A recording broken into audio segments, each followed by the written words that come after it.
Hey everyone, David here. Modern gaming. Modern gaming for me, and for a lot of people, has a lot of things wrong with it.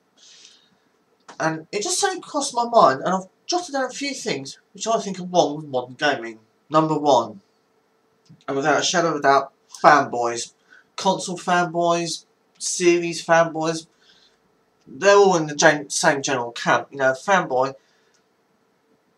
With me, and as I've alluded to in previous videos, fanboys are usually young kids who don't realise that these big corporations aren't your friend. They want your money, nothing more.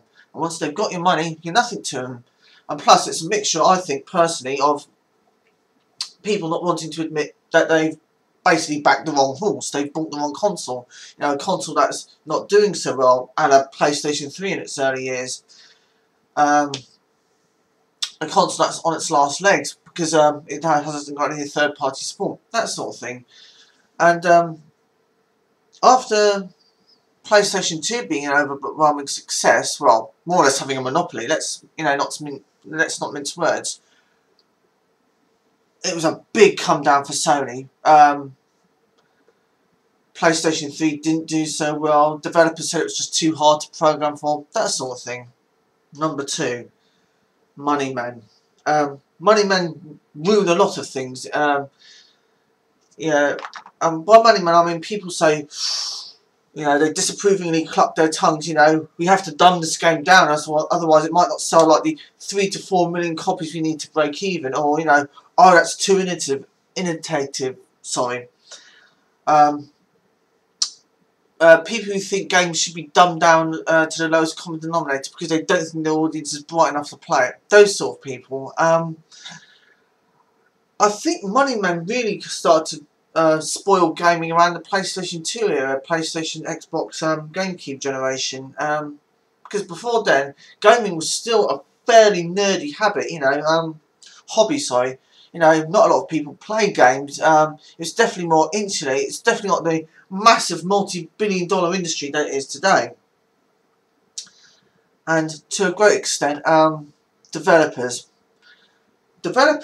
spoil gaming by, and I don't know how quite to put this, they give gamers what they think they want, not what the gamers actually want. Then they act surprised when said game really doesn't sell all that well.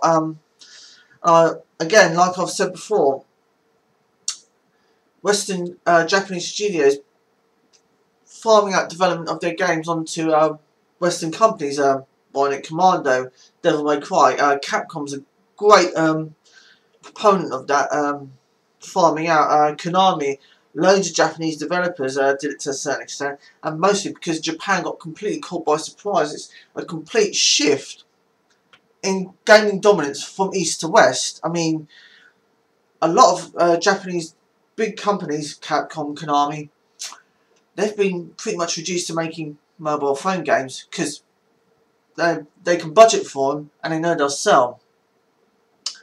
And that's really it. I mean, that's pretty much the list I came up with. I mean, by all means, if anybody out there wants to add their own, by all means, comment in the section down below. David out.